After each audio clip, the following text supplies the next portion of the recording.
সভাপতি জনাব কামাল মাস্টার এই নেতৃত্ব দিয়েছে, কিন্তু আমরা চাই এই লোককে এই বলিয়া আমার সংক্ষিপ্ত কাঠালিয়ার ছাত্রে জাতীয় মেলা জমরি পাই দিব, কিন্তু কাঠালিয়ার লোক পাই না।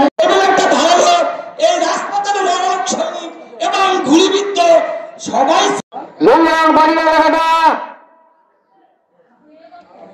তথা কাঠালিয়া। আসসালামু আলাইকুম। আমি দুটি কথা বলতে চাই। আর এই বিএনপি করতে গিয়ে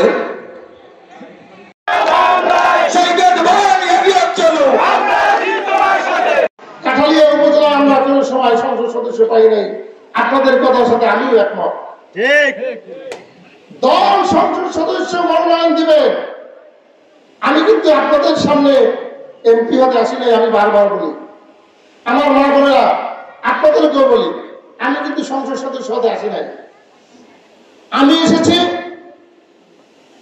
বাংলাদেশ জাতীয়তাবাদী দল,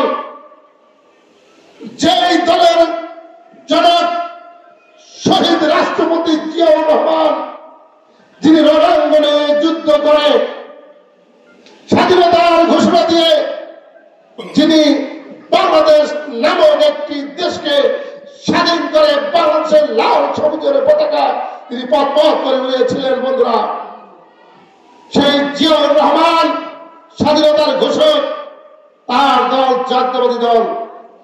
এই দলে নেতৃত্ব দিয়েছেন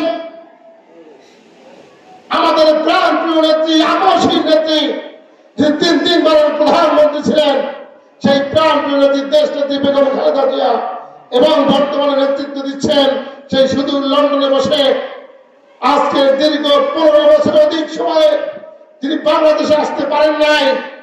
এই হাসিনার ফ্যাসিবাদী শাসনের কারণে এখনো আসতে পারেন নাই, আসবেন খুব শীঘ্রই ইনশাআল্লাহ। সেই প্রাণপ্রিয় নেতা আগামী রাষ্ট্রের এই বাংলাদেশের অভিভাবক হিসেবে যাকে আমরা চাই, বিএনপির ভারপ্রাপ্ত চেয়ারম্যান জনতা জনাব তারেক রহমান এই দল পরিচালনা করছেন। বন্ধুরা, আমাদের কাঠালিয়াবাসী কেন সকল মানুষই মনে করে যে সে রাজনীতিতে সিনিয়র সকলের থেকে, তার মতো যোগ্য নেতা আমাদের কাঠালিয়াতে অদ্যাবধি আমরা কোনোদিন পাইনি, আর পাবো বলেও মনে হয় না।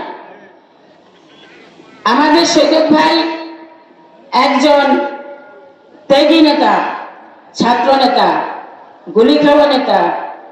তিনি রাজপথে 3 বার গুলি খেয়েছেন, অনেকবার হাজতে গেছেন। আমাদের আপনারা কি গোলাম আজম সৈকতের পক্ষে কাজ করবেন? সবাই একটু হাত জায়গায় বলি, গোলাম আজম সৈকতের মার্কা যদি ধানের শীষ হয়, আমরা কি গোলাম আজম সৈকতকে কাঠালিয়া রাজাপুর থেকে বিপুল ভোটে বিজয় করতে পারবো ইনশাআল্লাহ?